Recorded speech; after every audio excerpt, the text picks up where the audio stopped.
Hi everyone, I'm going to try to fit 4 online homework problems in this video. They deal with vapor pressure, Clausius-Clapeyron equation, to solve in this, I think this last problem, to solve for the enthalpy of vaporization. Actually, the last 2 problems are solving for the enthalpy of vaporization.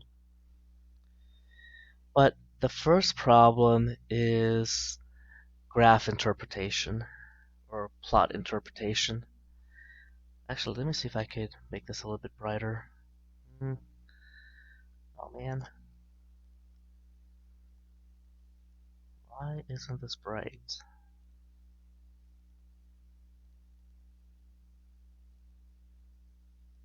Sorry about that. Okay. Let me just show you real briefly the 4 problems and then we'll tackle number 1. So number 1, we have a graph of vapor pressure versus temperature. Problem number 2, we have some facts and we gotta know what can we get from those facts, what can we glean from them. Number 3, enthalpy of vaporization. We're going to try to figure that out based on some temperature and a boiling point. And then here we have data, and we're going to also extract enthalpy of vaporization now from real data. Okay, number 1, that plot of vapor pressure versus temperature.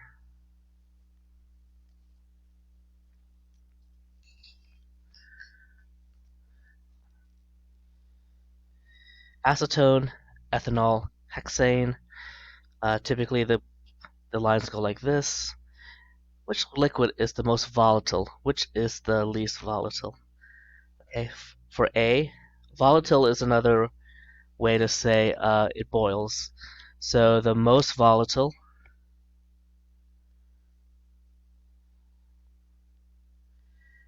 equals the lowest boiling point.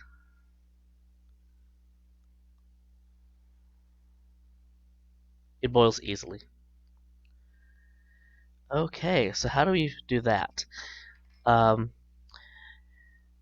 boiling point of a solvent is when its vapor pressure matches the atmospheric pressure. And we're going to see that we're going to look at normal boiling point. So normal boiling point is the boiling point at 1 atmosphere. This is in torr, and we are going to find 760 torr, 20, 40, 60, right there. Okay, for online homework, you might want to be very precise so the computer understands what answer you're giving. This is 760 torr, that's 1 atmosphere, and we're going to walk along that line. And when it crosses the line of the solvent or the liquid, that is at the boiling point. You just have to trace back down carefully to the x-axis. But really what they want to know is which liquid is the most volatile. The lowest boiling point? Well, we hit the black line first, so it's acetone. Acetone is the most volatile.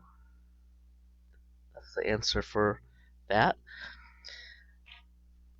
But look at ethanol. Ethanol, we walk all the way here, and the boiling point is at that juncture right there, 78 degrees. So the least volatile, the hardest one to boil, is ethanol, the green line. Least volatile, the hardest to boil, and that is ethanol. Now you'll be expected to know why. If you know the structure of ethanol, you know it has an OH group, has very strong hydrogen bonding between molecules. Acetone is polar, it has a dipole bond, but it doesn't have the possibility of hydrogen bonding. Whoa, I'm a little surprised that hexane actually has a higher boiling point. Probably that's because hexane is not much, but it is larger, so it has more surface area. That's interesting. I don't think they mention that here. Let's take a look at question B. What are the normal boiling points? So we do have to eventually give them the boiling points. So for acetone, let's trace carefully again because the computer needs to interpret your answer. 51, 52, 53, 54, 55, 56 degrees C. Next is actually hexane. Interesting. And that is 70, we'll call it 78 and a half. 78.5 degrees C. And last one is ethanol. Ethanol is, oh, did I say 70? Yikes. That's 68 and a half. And that looks more like 78 for ethanol. Okay. Oh, you can see that. C. Suppose, ooh, very interesting. Suppose a beaker is put inside a sealed case which contains ethanol gas at 67 degrees. There should be degrees C there. And 824 torr. After a day, will there be more or less liquid in the beaker? Well, let's find where 76 and 824 torr is. 824 is way up here. Right there. And 67 is right here. So we're going to find the intersection of those two lines. That one. So it ends up being right here. Okay. So we're looking at ethanol, which is the green, meaning that what? At this point, the temperature is not high enough for it to boil. So this is a liquid. This is in the, you would expect there to be more liquid at this conditions. But they say there's a gas there, which is fine. You could have gas at, you could have water vapor at room temperature. It doesn't have to be boiling. So suppose a beaker of ethanol is put inside a sealed case. I gotta visualize this. You have this, and we'll make ethanol blue. And then a sealed case. Let's put a little dome. And there's gas.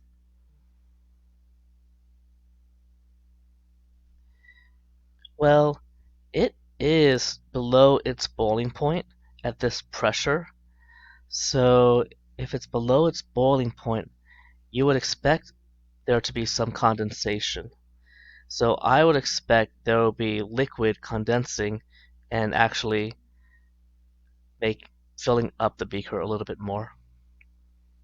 So the question is, will there be more or less liquid in the beaker? The answer is there'll be more liquid. Because at these conditions, you could say at 824 torr, you are below the boiling point, and so these gas molecules will tend to condense with time, okay, if given enough time. I like that. So that's problem number 1. Sorry, I was going off screen a couple times. Let me just zoom out. Okay, problem number 2.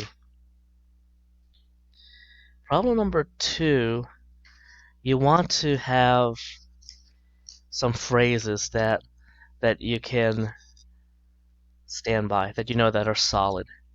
And I know this question looks like it's talking about vapor pressure, boiling point. So let me start off with a statement, and then we'll see if we could apply the statement. It actually comes from this graph. And the idea is, at a given temperature, the liquid with the highest boiling point has the lowest vapor pressure. Remember how we said ethanol was the highest boiling point liquid? Well, at any temperature where you cross solvents, you'll see that ethanol has a lower vapor pressure than this blue line, and then the black line's way up here. So, like, if we take this temperature right here and we go up, we'll hit ethanol first, has a low vapor pressure, then hexane, and then the highest vapor pressure is acetone because it has the highest boiling point. All right, so that graph to me tells me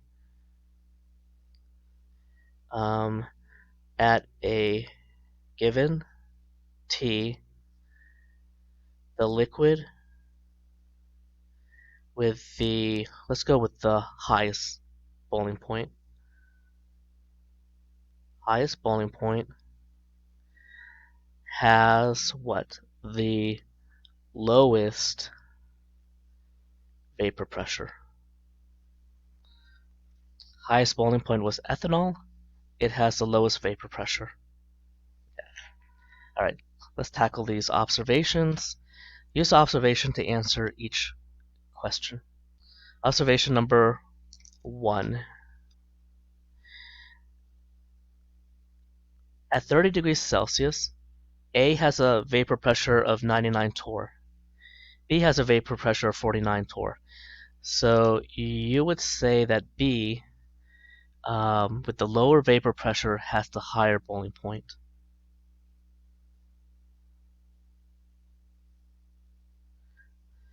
And that's what they are asking for. That was just a lucky guess. Which has the higher boiling point? Your answer would be B. Okay. Observation number 2.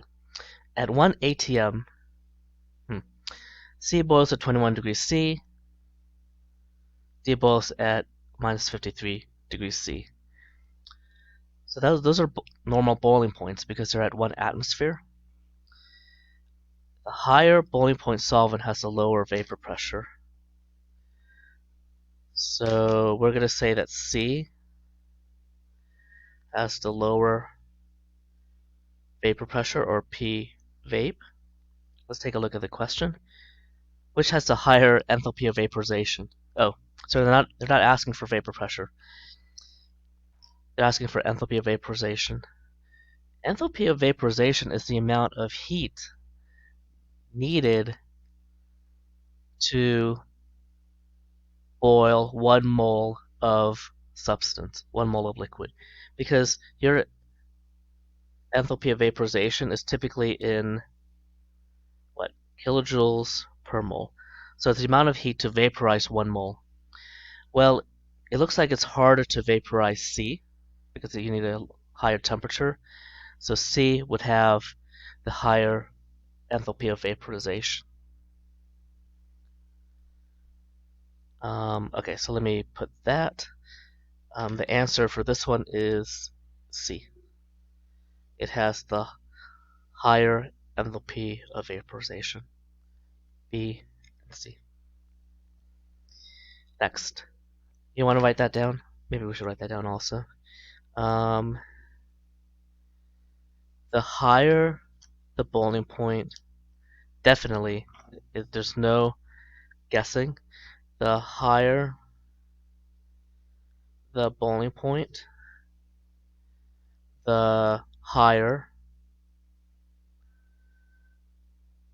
the delta H of vaporization. Last observation. The enthalpy of vaporization of E is bigger than F. So what can we conclude?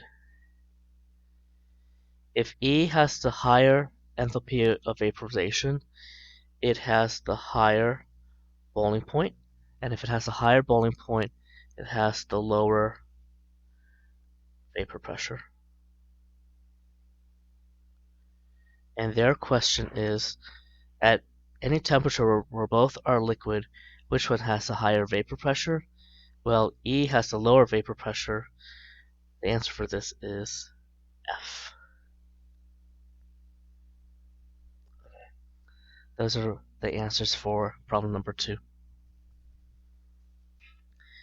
Let's get to the math, or the calculation problems. Is it number 3? Yep, number 3. I did some pre-work, but you could always pause the video, look through your equation sheet or your textbook, and try to do these on your own. I think it might be worth trying, just to see where you stand in terms of your understanding and the speed. Do you know what equation to use? So here, the enthalpy of vaporization, we have a delta H of vape. I actually like to write that down. I recognize it as delta H of vape, kilojoules per mole. Normal boiling point, okay, negative 31 degrees C. Calculate the vapor pressure of X at 79, negative 79 degrees C, round to two significant figures. When in doubt, I write down the givens, and then I write down an equation that I think might be helpful. So look at my givens, actually. My givens are the ones in black, and I do have a T1 and a T2. And they're asking for the vapor pressure at this T2. The thing that you have to know, like these are all the numbers that are provided, you have to know what. Since this is the normal boiling point, its vapor pressure is equal to atmospheric pressure, and that equals 1 atm. Okay. Did you understand that? Oh, it does say vapor pressure. So do you understand that this P2 is a vapor pressure? Well, this pressure here is also the vapor pressure. The vapor pressure of the gas, which matches the atmospheric pressure. So what am I hinting at? I'm hinting at they don't have to tell you P1. We should know that P1 equals 1 atm. Okay. Now that we have three variables, actually 4 with the delta H of vaporization and 1 unknown, that equation is the Clausius-Clapeyron equation. Now, having this written down on your equation sheet, if you're allowed one, that's half the battle. But if you mess up the units, then your number is going to be off. It's not going to be the correct answer. So let me remind you what the units are for all of these variables.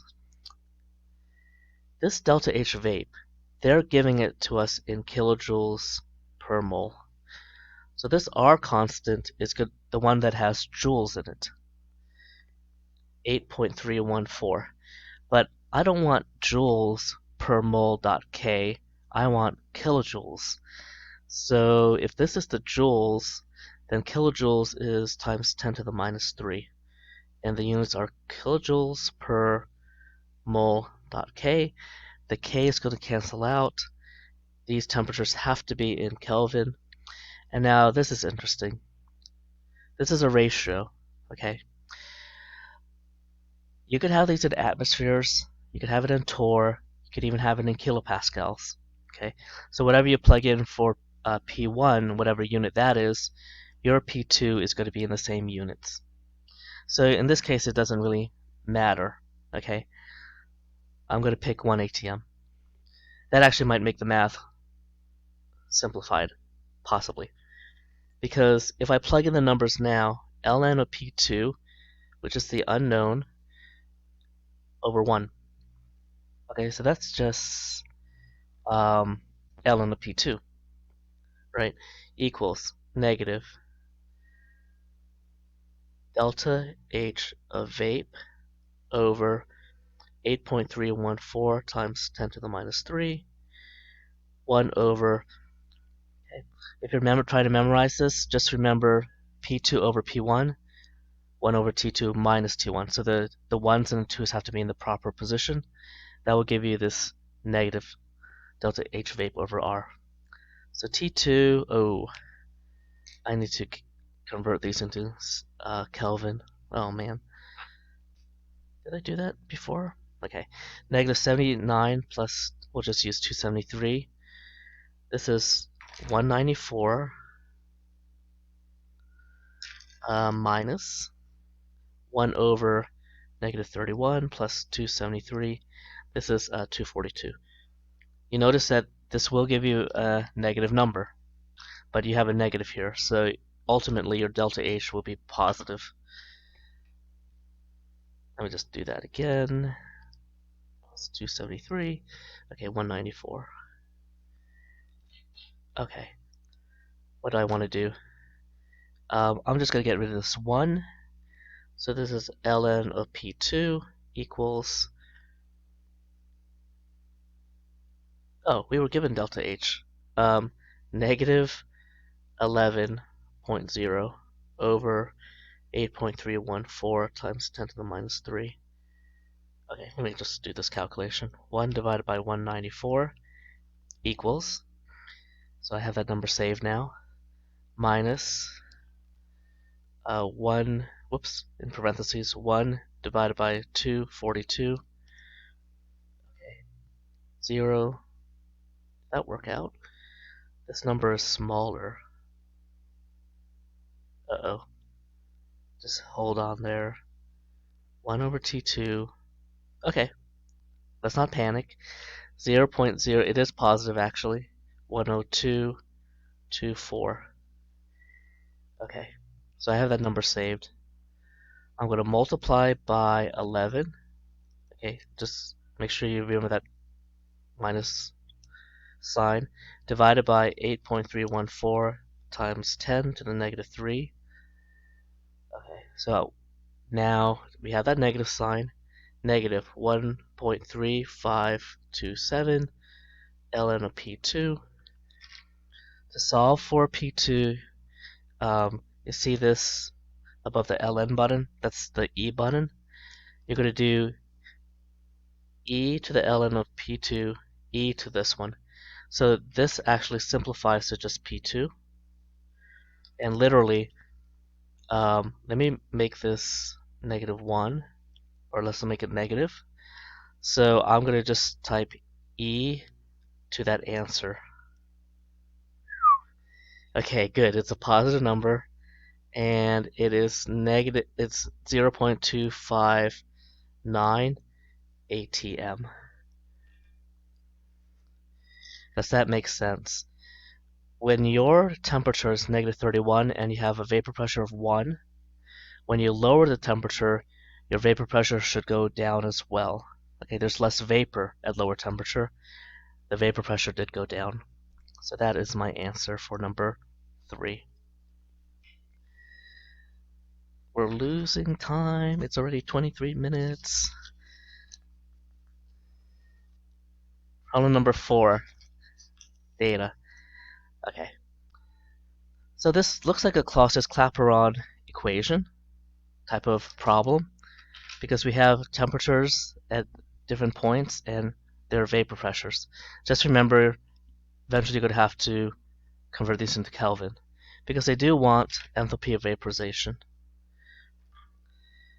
But let me show you what this graphs to, because if you convert this to Kelvin, and actually I would rather use torr, or what is this? This is torr or millimeters of mercury, but we'll call it torr. Same difference. Then you could use another form of the Clausius-Clapeyron equation. This is problem 3. Let me just label this as Clausius-Clapeyron, but this is called the 2-point form because you have 2 conditions, the 1s and the 2s. Here, if you graph this, you're really graphing the line form of the Clausius-Clapeyron, which is this one. See, y equals mx plus b. This is the line form of the Clausius-Clapeyron equation. Because if this is true, if this data is good, then if you take the ln of p, the vapor pressure, graphed over, versus 1 over the temperature in Kelvin, then it should be a straight line. Okay, so what that means is, yeah, if we plug in just any 2 data points, again, you have to take the ln, And I would rather take the ln of a torr because it will give me a positive number. Okay. These, I think the ln of these would give negative when it's a decimal. But anyway, if you plug in the T also, 1 over the Kelvin, you should get negative, you should get the delta H of vaporization. There's a problem. We don't know C. So the line looks like this, okay? It's not to scale, but the general form is that you have a negative slope. And again, for these numbers to be positive, I would go towards using torr or even kilopascals. Okay, these will give you larger numbers to work with. You know, the 1 over t will be small because it's like 1 over what? 1 over 190, 1 over 200, 1. Okay, so you could calculate the c if you graph this, and you just extend the line to get the y-intercept. But you know what? Why don't we just use Clausius-Clapeyron, the 2-point form, and I'm just going to pick the 1s and the 2s, T1, P1, T2, P2. And that's what I have here. I use data points 1 and 2, okay, up here, 1 and 2. All right, just convert it to Kelvin, and again, I like the torr. All right, so double check your calculator work. A lot of times, well, not a lot, but some students are really good at setting it up. It's just punching in the numbers gets them in trouble. So let me show you my strategy. I'm going to do this first. 64.372 divided by 16.568. Take the ln of that answer, and I have an answer. I'm going to multiply by this number times 8.314 times 10 to the negative 3, and I have an answer, and I'm going to write that down. 0.011284. So I just cross-multiplied. Equals negative delta H vape, and let me calculate this number. 1 divided by 201 equals minus 1 divided by 190 equals. Now this is a negative 0.000288, and so I'm just going to take this number 0.011284 divided by this number, which was saved in my calculator. It's a negative, but I'm going to cancel out the negatives, and I got 39.2 equals the delta H vape. And just remember, this was in kilojoules per mole dot K, so the delta H vape is in kilojoules per mole. Have the units, circle your answer. Let me make sure that all my other answers have a unit and are circled. This is number 3. Okay, and these are the graph problems. Okay. I'm not going to do it here with you, but I can guarantee you that if you pick, T2, P2, and T3, P3, and put it in the correct slots, so you could do P2 over P3, just make sure that this is T2 and T3. You will get the same number, or very close to it. Okay. That was longer than I expected, but, we took our time, and we really hammered in this Clausius-Clapeyron equation. And again, what's important is that you understand, well, when to use it, but also the units and the value for R. Okay? All right, good luck.